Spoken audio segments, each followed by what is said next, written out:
The oil pan, red arrow, is tucked away tightly into the engine compartment. The engine oil pan on the Mercedes-Benz W211 model is a sump for the engine oil. It's an aluminum pan bolted to the bottom of the crankcase that houses the oil pickup and the engine oil itself. The W211 models utilize a wet pump system. This is a lubrication system for piston engines, which uses the crankcase as a built-in reservoir for the oil, as opposed to an external or secondary reservoir used in a dry sump design. The oil pan gasket on the Mercedes-Benz W211 models tends to fail and leak over time. If you find an oil leak at the center of your engine, inspect the oil pan to see if it is the source of the leak. Clean the area around the oil pan and the crankcase. Then run your engine and recheck the area for a leak. Now be careful when diagnosing, as the valve covers can sometimes look like an oil pan leak. Confirm the leak is not coming from above the oil pan seam.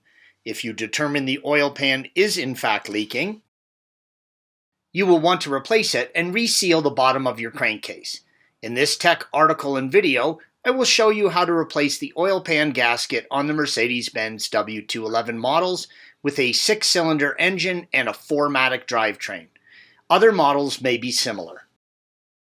Check your vehicle to see if this procedure matches. The gasket itself is an RTV, which stands for Room Temperature Vulcanization Silicone. Once you remove the pan, allow the engine to drip drain the remaining oil until it stops. This will prevent contamination of the sealant with the engine oil during reinstallation. Safely jack up and support the front of your vehicle. If you have questions, please see our tech article and video on jacking up your vehicle by following the link at the end of this video. Remove the engine splash shields, then drain your engine oil. Remove the 13mm drain plug as indicated by the red arrow and allow the engine oil to drain until it stops dripping. The first thing you have to do is detach the steel lines from the sides of the oil pan as indicated by the red arrows. Now it's time to remove the oil pan fasteners. Now would be a good time to clean the engine block before you remove the oil pan. Starting at the left side of the oil pan, remove the 2 E10 torque fasteners, red arrows, then follow the line, green arrow, towards the rear of the vehicle and remove the final E10 torque fastener, yellow arrow. Working at the right side of the oil pan, remove the 2 E10 torque fasteners, red arrows, then move the steel line away from the oil pan. They will only move about an inch. This will allow access to the fasteners. Working at the front of the oil pan, move the steel line slightly forward and down. Then remove the 3 E10 torque fasteners, red arrows. I use a long extension and a swivel E10 socket. Working at the right side of the oil pan, remove the 3 E10 torque fasteners, red arrows. Now it's time to remove the remaining oil pan fasteners. On the rear and left side, remove the 6 E10 torque fasteners as indicated by the red arrows. With all the fasteners removed, lightly tap the oil pan to break the sealant bond to the crankcase.